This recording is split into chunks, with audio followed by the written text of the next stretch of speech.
Sarawak is poised for a growth boom and Hartanah Kenyalang is firmly locked in for the ride. Newly listed on ACE, this small Sarawak-based construction company is hoping that by going public, it will help them to reach the next level as massive investment floods the state. Managing Director Seah Boon Tiat tells us about the road they are hoping to build ahead.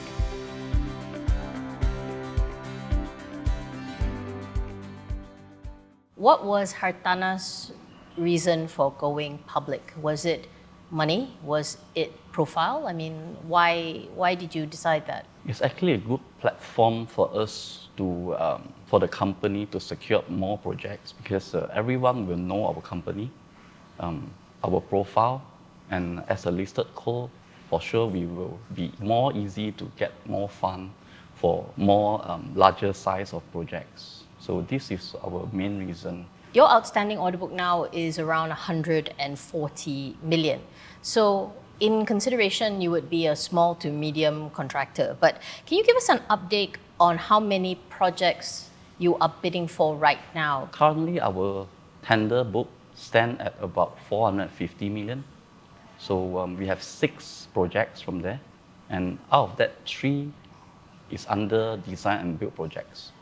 So we are actually focused on the substation projects as well, which is under design and build, and also the water treatment plant projects or water piping project as well. And another one is the infrastructures projects. What is your success rate usually when it comes to tenders?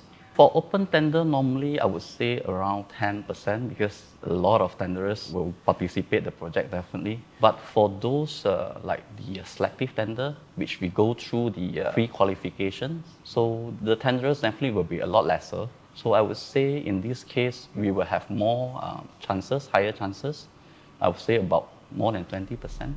While Seah acknowledges that Hartanah is still classified as a small to medium-sized construction outfit, the aspirations of this Sarawak-born and bred company are nothing but. Its listing also comes at a time when Sarawak is very much looking to come out of the wings and launch its next stage of development. Back in November, the Sarawak State Legislative Assembly unanimously approved the 15.8 billion ringgit Sarawak State 2025 budget, which was tabled by Premier Tan Sri Abang Johari Tun Openg, better known as Abang Joe.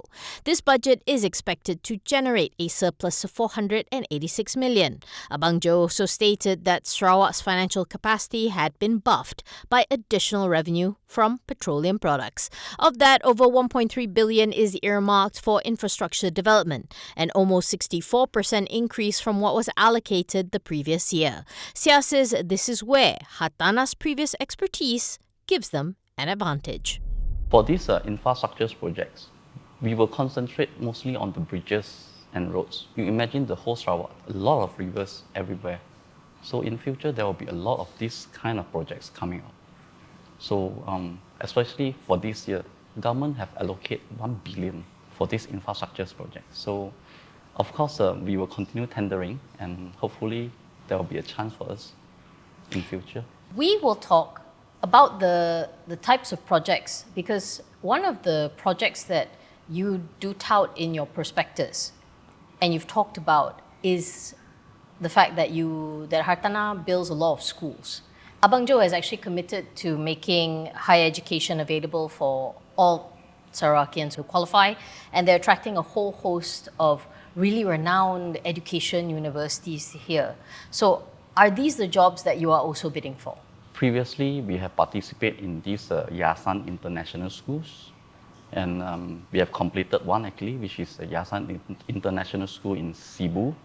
And in this year, there will be another 2 coming up at least. One is in Miri and one is in Bintulu. So definitely we will go in for this tender as well.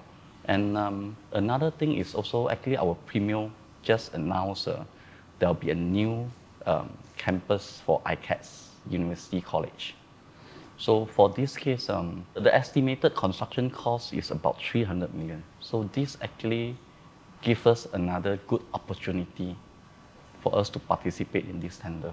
Since we have all the experience from the Sekolah Daif schools, we have completed about 14 schools so far. And then slowly we go into this Yasan International School. So hopefully we will take up this challenge for another level for this new university as well. Seah says that the group's current work will keep it busy until the beginning of next year. This includes its largest undertaking to date, the State Archive project, worth 235.5 million ringgit. At a glance, all factors do appear to be in the company's favour, especially given Sarawak's policy preference for awarding work to one of its own, favouring local contractors. But things are never that simple. Analysts have pointed out that Hartanah's dependence on government contracts is a risk, saying that there is a need for client-based diversification. Analysts also mention construction cost fluctuations as a concern, given that the group has a reliance on fixed-price construction contracts, and this leaves it susceptible to cost overruns. While Seah says that Hartanah is still able to manage its costs at this point, part of the proceeds from the listing will be going to help set the group up better to handle bigger jobs in the future. We've acknowledged this at the beginning that Hartanah is not the biggest of players. How are you going to differentiate your offerings from other construction companies? Is it technology? Is that what you're going to concentrate on? Because in your prospectus, you mentioned that you were going to invest into technology. Please explain. For the technology part, yes, in our prospectus, we did mention of this BIM. So what is BIM? Building Information Modeling. So maybe I can explain more on what is BIM first.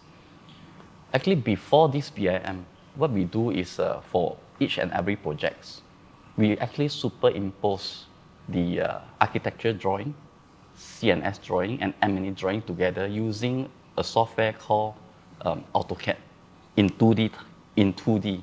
You have to be very experienced so that only you can visualize where's the clashes here and there.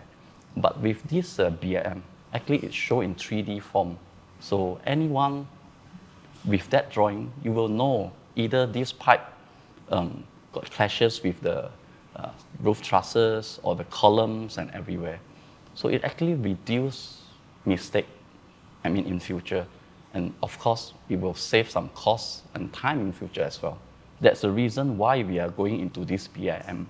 Because now, all these, especially on the BIM, actually now government, a lot of projects from government come with design and build. And BIM is a must. For those projects that more than 50 million, BIM is a requirement. So without this BIM, you cannot participate in the project more than 50 million.